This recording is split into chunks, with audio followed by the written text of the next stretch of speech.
एक गांव में राजू जुलाहा रहता था।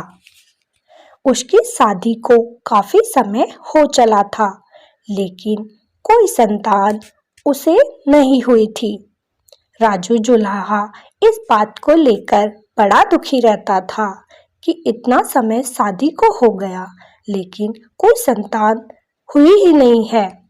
दोनों पति पत्नी हर वक्त इसी चिंता में डूबे रहते थे।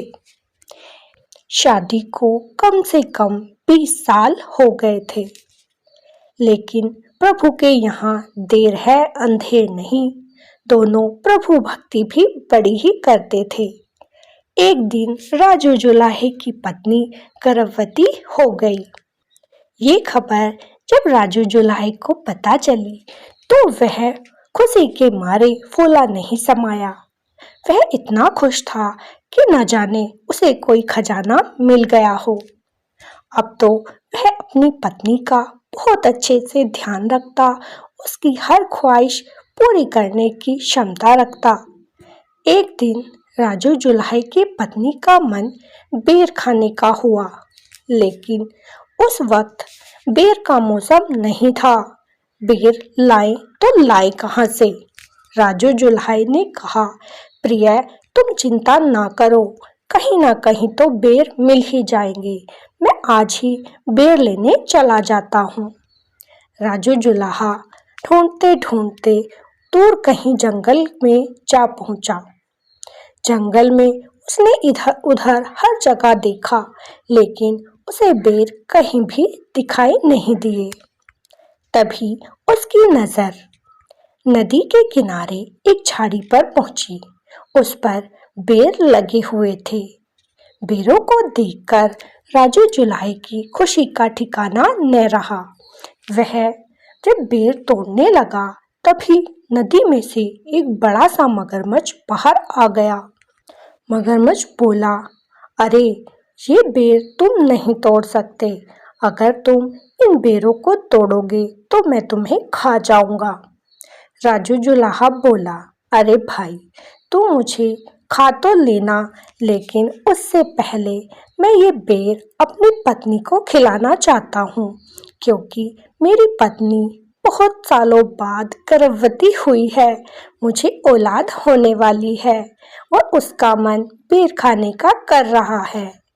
तो मैं ये बेर अपनी पत्नी को देकर वापस आ जाऊंगा। इस पर मगरमच्छ को दया आ गई, लेकिन मगरमच्छ ने फिर भी एक शर्त राजू जुलाहे से रख दी।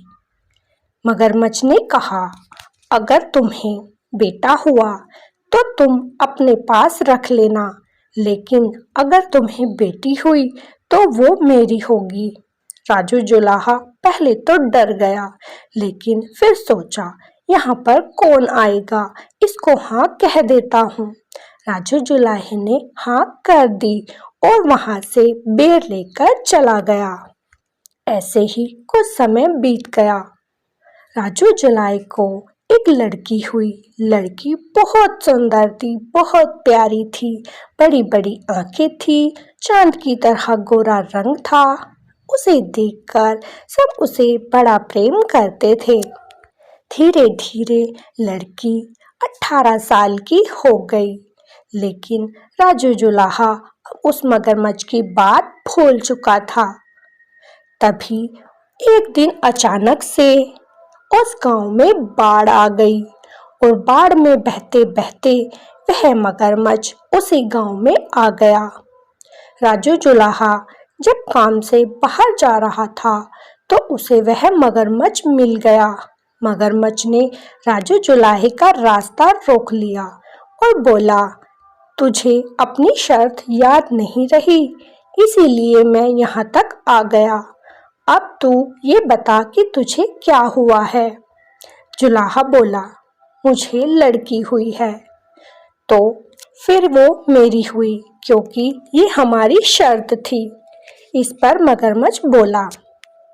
राजू जुलाहे ने कहा, अरे भाई, मेरी प्यारी सी बच्ची है, मैं तुझे कैसे दे दूं? मगरमच्छ बोला, ये तूने वायदा किया था, वायदा तोड़ना बुरी बात है, नहीं तो मैं तुम सबको खा जाऊंगा। जुलाहा घबरा गया।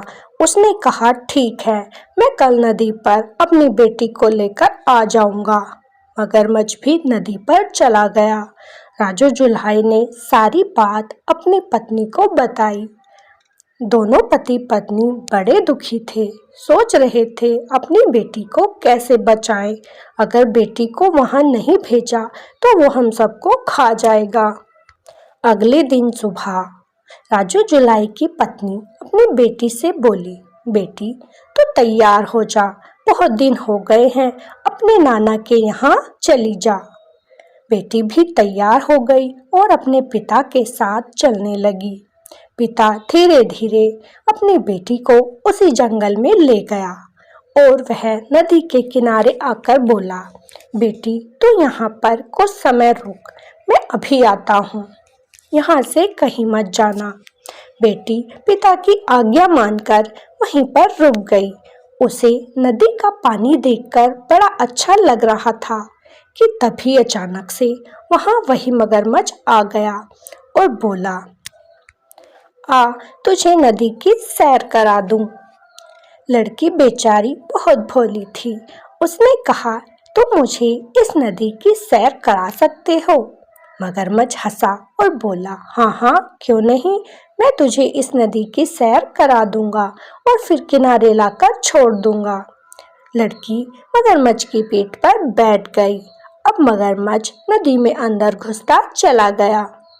धीरे धीरे मगरमच्छ लड़की को नदी के अंदर ले जाने लगा तो लड़की घबरा गई, लेकिन उसका पिता वापस नहीं आया था, इसीलिए वह चिल्लाती रही, लेकिन उसकी आवाज किसी ने नहीं सुनी। लड़की को मगरमच्छ अंदर ले गया। वहां एक गुफा बनी हुई थी। उसने लड़की को खाया नहीं, क्योंकि वह उस लड़की से प्रेम कर बैठा था और उससे विवाह करना चाहता था। अब वह मगरमच्छ रोज ऊपर जाता, अपना पेट भरता, लड़की के लिए कुछ खाने को लाता। ऐसे ही समय बीत रहा था, लेकिन अब मगरमच्छ का खौफ पूरे गांव में फैल चुका था, इसीलिए जंगल की ओर कोई भी नहीं आता था। मगरमच्छ भूखा मरने लगा। धीरे धीरे बहुत समय हो गया, मगरमच्छ ने कुछ भी नहीं खाया था। अब मगरमच्छ को बहुत भूख सता रही थी, इसीलिए उसे उस लड़की की याद आई। वह अपनी गुफा में गया और लड़की से बोला कि आज तू सजकर तैयार हो जा, आज मैं शाम को आकर तुझे खा जाऊंगा। लड़की बहुत घबराई हुई थी। उसने कहा कि अगर तुम मेरी एक इच्छा पूरी कर दो तो मैं तुम्हें खुशी खुशी अपने आप को समर्पण कर दूंगी और तुम मुझे चटकारे लेकर खा जाना। तब मगरमच्छ बोला, बता तेरी आखिरी इच्छा क्या है?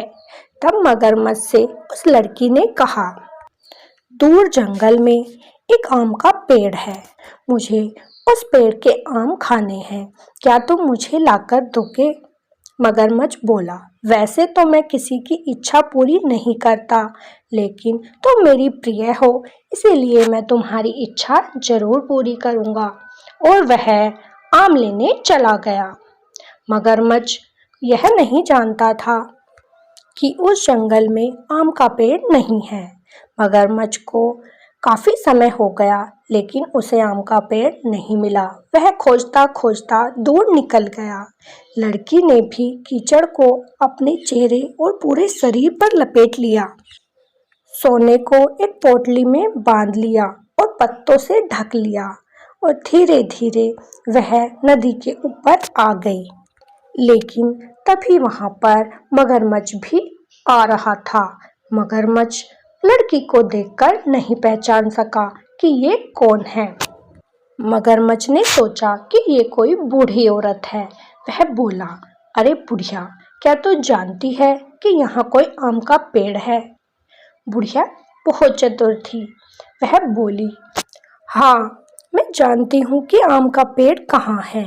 सीधा चला जा और इसी जंगल के बीचों बीच एक आम का पेड़ है, वहीं पर तुझे आम मिलेंगे। मगरमच्छ बड़ा खुश हुआ और वह आम लेने चला गया। तभी लड़की वहां से दौड़ी और दौड़ते दौड़ते दूसरे जंगल पहुंच गई। जंगल में पहुंचते पहुंचते उसे शाम हो गई थी। तभी वहां पर एक राजा का लड़का शिकार खेलने आया था। जब वह शिकार खेल रहा था तो उसने देखा कि एक लड़की पेड़ से बाहर आई है और फिर अचानक से पेड़ में ही चली गई। राजा उस लड़की पर मोहित हो चुका था, इसीलिए वह घर जाकर अपने पिता से बोला कि मुझे उस बरगद के पेड़ से विवाह करना है। सब बोले, अरे बेटा, तू पागल है क्या? कोई बरगद के पेड़ से विवाह करता है क्या? लेकिन लड़का तो जानता था कि उसके अंदर एक लड़की है, इसीलिए वह उस बरगद के पेड़ से विवाह करना चाहता था। अब वह राजकुमार अपने पिता का इकलौता बेटा था, इसीलिए राजा ने सहमति जता दी। राजकुमार ने उस बरगद के पेड़ से विवाह कर लिया और उस बरगद के पेड़ को उखड़वाकर अपने महल में ले आया। अब रात को वह लड़की बरगद के पेड़ से बाहर निकलती, महल में आती, सारा कार्य करती और सुबह होते ही वह बरगद के अंदर चली जाती। एक दिन राजकुमार छुपकर बैठ गया और जब रानी बाहर आई तो उसने उस बरगद के पेड़ को जलवा दिया। अब राजकुमारी जाए तो जाए कहाँ? उसे उस राजा के साथ वहीं पर रहना पड़ा। लेकिन राजा रानी को बड़ा प्रेम करने लगा। अब दोनों खुशी खुशी रह